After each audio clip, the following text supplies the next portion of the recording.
In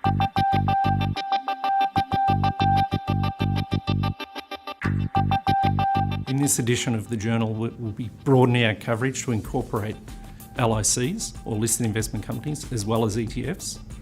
Recently, Lonsec commenced coverage on LICs such as some of the larger LICs, such as Milton and Argo, so we'll be incorporating coverage of their recent results and also coverage of the broader LIC market as well.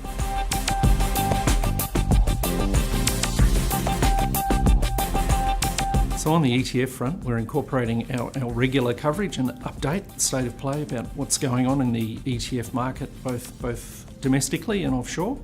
And we also look at whether index funds have become too big. So over the last decade, there's been a substantial flow of money into passively managed funds. And we look at whether some of those flows are distorting things in the market and whether those concerns are justified. The other thing we'll look at is take a look at whether investment or index funds in particular are soft when it comes to corporate governance. So that's one of the concerns out there with the growth in index funds.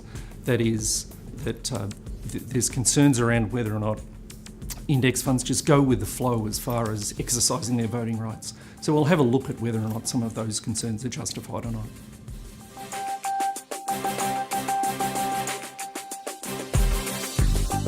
LICs are nothing new in the Australian investment landscape, but there's been increased activity over the last few years, and we're really responding to investor queries about those by incorporating them into the ETP journal.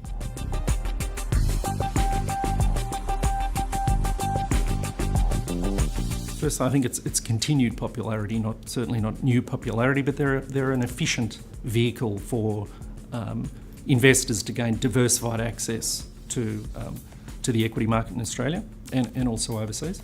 But certainly as far as the Australian vehicles are concerned, they're a very good vehicle for distributing fully franked dividends.